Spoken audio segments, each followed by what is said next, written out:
میں آیا نا کہ فتنہ جب ختم ہو جائے تو پھر تمہاری مرضی ہے، تو ہم یہ زیوم کرتے ہیں کہ فتنہ ختم ہو گیا. یہ بدنیتی کی وجہ سے نہیں تھا، واقعی انہوں نے یہ زیوم کیا تھا. لیکن وہ کس قسم کے ناہنجار لوگ تھے.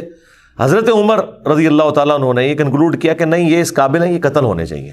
بہرحال وہ اجتہادی خطا اللہ تعالیٰ نے معاف کی. اس طرح باقی انبیاء کرام کے بارے میں حضرت آدم علیہ السلام کی غلطی کا ذکر ہے. موسیٰ علیہ السلام سے بندہ مر گیا تھا، نوح علیہ السلام نے اپنے کافر بیٹے کے لیے دعا کر دی تھی. حالانکہ آج ایک مسلمان، عام مسلمان کو بھی پتہ ہے کہ کافر کی مغفرت نہیں ہو سکتی. تو نوح علیہ السلام کو کیا نہیں پتہ تھا؟ بس وہ وقتی طور پر ایک سمجھ لیں ایک باپ کی حیثیت سے ان کا دل پسیج گیا. انہوں نے کہا یا اللہ تو نے وعدہ کیا تھا مجھ سے کہ تو مجھے اور میرے گھر والوں کو بچائے گا، تو میرا بیٹا بھی تو میرے گھر والا تھا. تو اللہ تعالیٰ نے فرمایا کہ اس چیز کا سوال نہ کر جس کے بارے میں تجھے علم نہیں ہے. بڑا کریٹیکل جملہ تھا، اس میں مسئلہ تقدیر بھی چھپا ہوا ہے. ایک تو سمپل معنی ہے کہ اس بارے میں مجھ سے سوال کیوں کر رہا ہے؟ تم نے کب یہ ایزیوم کر لیا کہ تمہارے گھر والے اگر کفر کریں گے تو میں انہیں چھوڑ دوں گا؟ گھر والوں سے مراد وہ گھر والے تھے جو ایمان لے کر آئیں گے. آپ کی بیوی نہیں لائی، ایک بیٹا نہیں لایا، باقی گھر والے لے آئے ایمان، تو بچ گئے. اور دوسرا یہ جو جملہ تھا نا کہ اس چیز کا سوال نہ کر جس کے بارے میں تجھے علم نہیں، سورہ ہود میں آیت نمبر 46 میں، اور اے نوح جاہلوں میں شمار نہ ہو. یہ بڑا سخت جملہ ہے. یہ مسئلہ تقدیر کی طرف اشارہ ہے کہ تجھے نہیں پتا کہ میری تقدیر میں یہ لکھا ہے کہ یہ نبی کا بیٹا ہونے کے باوجود بھی اللہ کے علم میں یہ جہنمی ہے. وہ اللہ تعالیٰ نے اسے جہنمی نہیں بنایا بلکہ اپنے کرتوتوں کی وجہ سے. تو اللہ کی تقدیر کے اوپر تو کسی کا بھی علم نہیں ہے نا جب تک اللہ تعالیٰ مطلع نہ کر دے. یہ بہت کریٹیکل ایشو ہے، اس لیے میں نے الگ سے ایک ویڈیو اس پہ ریکارڈ کروائی ہے. عصمت انبیاء کا عقیدہ، اس کا ٹائٹل ہے انبیاء گناہ نہیں کرتے. یہ ہمیں جو عصمت انبیاء کا عقیدہ بتایا گیا ہے وہ یہ ہے کہ نعوذ باللہ انبیاء کے اندر گناہ کرنے کی حص ہی نہیں ہوتی. یعنی انبیاء کرام جو ہے ان کے ساتھ وہ کمزوریاں بشری اٹیچ نہیں ہیں جو باقی انسانوں کے ساتھ اٹیچ ہیں. اگر یہ بات ہوتی تو انبیاء کی فضیلت ہی نہ ہوتی. انبیاء کی فضیلت ہے ہی اس وجہ سے کہ وہ بشری کمزوریوں پر اوور کم کرتے ہوئے اللہ کے خوف کی وجہ سے گناہوں سے بچ جاتے ہیں. ادروائز پھر فرشتوں میں اور انسانوں میں کوئی فرق ہی نہ رہ جائے. تو یہ ہے اصل چیز جو انہیں فضیلت میں لے جاتی ہے عام انسانوں کی نسبت، کہ وہ اللہ کا اتنا خوف رکھتے ہیں کہ وہ گناہوں سے بچتے ہیں. رہی لغزش اجتہادی خطا وہ ہو سکتی ہے. تو میں نے وہ انبیاء گناہ نہیں کرتے اس میں تفصیل کے ساتھ واقعات مختلف قرآن سے بیان کیے ہیں. سورہ یوسف میں ہے کہ اس عورت نے یوسف کا قصد کیا، یوسف بھی عورت کا قصد کر لیتا اگر اپنے رب کی برہان نہ دیکھتا. اب اندازہ کریں، اللہ تعالیٰ فرما رہا ہے کہ یوسف علیہ السلام بھی اس برائی میں پڑ جاتے اگر اللہ تعالیٰ انہیں ایک خاص نشانی نہ دکھاتا. وہ قرآن میں تو رپورٹ نہیں ہوئی، اسرائیلی روایتوں میں آتا ہے کہ اللہ تعالیٰ نے اس وقت حضرت یوسف علیہ السلام کو اپنے والد کی شبیہ دکھا دی تھی، حضرت یعقوب علیہ السلام کی، اور وہ انگلی سے یوں اشارہ کر رہے تھے کہ یہ کام نہیں کرنا تم نے. یا اس وقت شیطان بھیانک شکل میں انہیں نظر آ گیا کہ یہ شیطان مجھ سے برائی کا کام کروانے لگا ہے. بہرحال کوئی نشانی اللہ نے دکھائی ہے قرآن میں ہے اور اس کی وجہ سے وہ برائی سے بچے ہیں. اس کا مطلب ہے کہ ان میں مادہ موجود تھا لیکن اللہ نے انہیں بچایا ایک نشانی کے ذریعے. تو انبیاء کی اللہ تعالیٰ حفاظت کر لیتا ہے. یونس علیہ السلام سے جو آپ سمجھ لیں اجتہادی خطا جسے ہم گناہ نہیں کہتے وہ یہ ہوئی کہ جب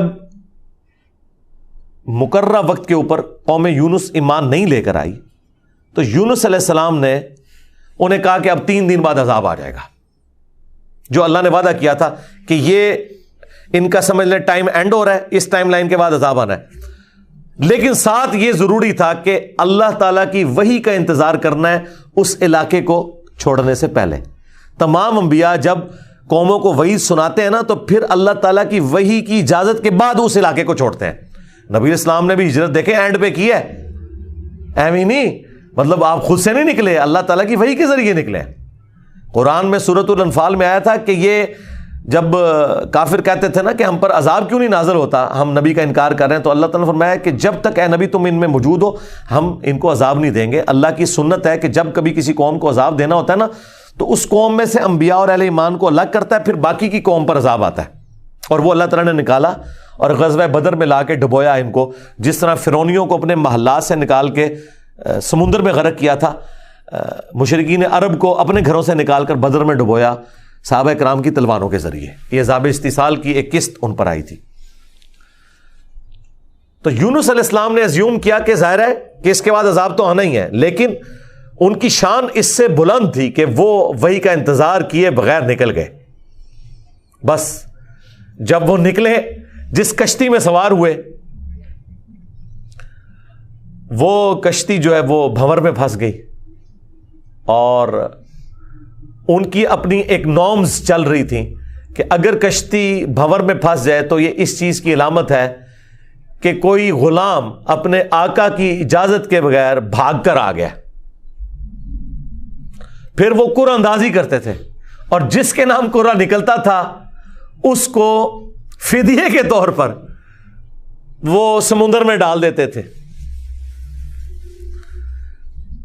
پہلی دفعہ قرعہ اندازی کی گئی، بیلٹنگ، تو حضرت یونس علیہ السلام کا نام نکلا۔ ان کا نہیں، یونس علیہ السلام تو اس طرح ہو ہی نہیں سکتا۔ دوسری بار، تیسری بار، تینوں بار یونس علیہ السلام کا نام نکلا قرآن اندازی میں۔ تو یونس علیہ السلام نے، اچھا قرآن میں اشارتاً اس کا ذکر ہے، اسرائیلی روایتوں میں تفصیل کے ساتھ ہے، لیکن یہ بالکل قرآن میں فٹ ان بیٹھتی ہیں۔ یعنی آپ کو یہ تو بتایا گیا کہ یونس السلام مچھلی کے پیٹ میں رہے، تو وہ مچھلی کے پیٹ میں پہنچے کیسے تھے؟ مچھلی کے پیٹ تک پہنچنے کے لیے تو آپ کو ابدوز چاہیے، نیچے ہے مچھلی، اتنی بڑی ویل مچھلی ہے، کوئی چھوٹی مچھلی کے پیٹ میں تو رہ نہیں سکتا بندہ۔ تو وہ حضرت یونس علیہ السلام کو انہوں نے سمندر میں پھینک دیا۔ یونس علیہ السلام نے خود ہی کہا، ان کو کلک کر گیا کہ یہ معاملہ میرے اینڈ پہ ہے۔ انہوں نے کہا بھائی مجھے پھینکو، تم، مجھے سمجھ آ گئی ہے، ذرا فوراً کلک کر گیا کہ معاملہ خراب میرے سے ہی ہو گیا۔ وہ ان کو سمندر میں پھینک دیا، تو اللہ کے حکم سے ایک مچھلی نے انہیں نگل لیا۔ یہ قرآن میں ہے۔ قرآن میں آگے تفصیل نہیں ہے کہ کتنے دن تک، لیکن تورات میں ملتا ہے کہ 3 دن اور 3 رات تک وہ مچھلی کے پیٹ میں رہے۔ یہ ویسے پبلک مشہور ہے 40 دن، نہیں 3 دن ہے بس۔ وہی 3 دن، وہ جو 3 دن عذاب آنے تھے نا، وہ 3 دن انہوں نے مچھلی کے پیٹ میں گزارے، اور وہ 3 دن ان کی قوم نے زندگی موت کی کشمکش میں گزارے ہیں کہ ابھی عذاب آیا کہ آیا۔ ٹھیک ہے، توبہ ہے نہیں ہوئی کہ آئی ایم سوری تے توبہ قبول ہو گئی ہے، نہ 3 دن انہوں نے پی کٹی ہے بھائی جی۔ یہاں تو لوگ 1 دن جیل نہیں کاٹ سکتے، 3 دن تک انہوں نے وہ تکلیف کاٹی ہے، پھر اللہ تعالیٰ نے ان کی توبہ قبول کی ہے۔ اور یہاں پہ حضرت یونس علیہ السلام 3 دن تک مچھلی کے پیٹ میں، اندھیرے میں، اور دیکھیں اللہ نے ان کو ایسے کلمات سکھا دیے، مختصر تھے، پرفیکٹ تھے، بہترین توبہ، لا الہ الا انت سبحانک۔ سورۃ الانبیاء میں یہ دعا آئی ہے، اے اللہ تیرے سوا کوئی معبود نہیں، اور تو پاک ہے نا، پاک تو غلطی نہیں کر سکتا۔ انی کنت من الظالمین، بے شک میں ہی ظالموں میں ہوں، میں انسان ہوں، انسان سے غلطی تو ہوگی۔ تو یہ دعا اتنی اللہ کو پسند آئی کہ سورہ الصافات میں آیا کہ یونس اگر مچھلی کے پیٹ میں ہمیں ان الفاظ کے ساتھ یاد نہ کرتے تو پھر مچھلی کے پیٹ سے اسی دن نکالے جاتے جس دن مردے اپنی قبروں سے نکالے جائیں گے۔ قیامت کے دن تک مچھلی کے پیٹ میں رہتے، یعنی مچھلی کا پیٹ ان کی قبر بن جاتی۔ اتنا غصہ ایک جملے نے ٹھنڈا کر دیا، اور ساتھ اللہ نے فرمایا کذالک ننجی المؤمنین، ہم اہل ایمان کو اسی طریقے سے نجات دیں گے۔ یعنی جو بھی یونس والے طریقے سے ہماری طرف متوجہ ہوا اسے بھی ہم نجات دیں گے۔ یہ دعا ہمیں اتنی پسند ہے کہ جو ان الفاظ کے ساتھ ہم سے معافی مانگے گا ہم اسے بھی نجات دیں گے۔ جامعہ ترمذی میں حدیث ہے، جو یونس علیہ السلام کی دعا کے ذریعے اللہ کی طرف متوجہ ہوا اللہ تعالیٰ کبھی اسے محروم نہیں لوٹائے گا۔ لا الہ الا انت سبحانک انی کنت من الظالمین۔ اور جمع کے سیغے سے پڑھیں گے تو لا الہ الا انت سبحانک انا کننا من الظالمین۔ وہاں تھا انی کنت من الظالمین، یہ ہے انا کننا من الظالمین۔ دونوں طریقے سے آپ دعا مانگ سکتے ہیں، بہترین دعا ہے یہ، اسم اعظم ہے دعاؤں کی قبولیت کے لیے۔ قرآن میں بھی آیا کذالک ننجی المؤمنین، اور جامعہ ترمذی میں بھی آیا کہ جو اس دعا کے ذریعے اللہ کی طرف متوجہ ہوگا اللہ تعالیٰ اسے محروم نہیں لوٹائے گا۔ لہذا جو جامعہ ترمذی میں حدیث ہے نا کہ اللہ کی حمد اور دروشی پڑھ کے دعا کرو تو قبول ہوتی ہے، تو وہ اللہ کی حمد میں نا آپ اس کو شامل کریں۔ لا الہ الا انت سبحانک انی کنت من الظالمین. یہ اللہ کی بیسٹ حمد بھی ہے اور بیسٹ استغفار بھی ہے, اور ایسا استغفار ہے کہ اللہ کی رحمت کو ٹریگر کرنے والا ہے. دیکھیں آپ نے اللہ تعالیٰ کی کس چیز کو ہائی لائٹ کیا ہے کہ یہ اللہ تو پاک ہے, تو غلطی کر نہیں سکتا, اس کی عظمت مان لی, اور پھر ساتھ ہی کہا کہ مجھے تو نے بنایا ہی ایسا ہے کہ میں غلطی کروں گا, تو دیکھ میں کمزور ہوں, میں مان رہا ہوں میں غلطی کروں گا, تو کر بیٹھا ہوں تو معاف کر دینا. اس سے بیسٹ انداز نہیں ہو سکتا اپنی غلطیوں پر معافی مانگنے کا. تو یہ حرز جاں بنائیں, لا الہ الا انت سبحانک انی کنت من الظالمین.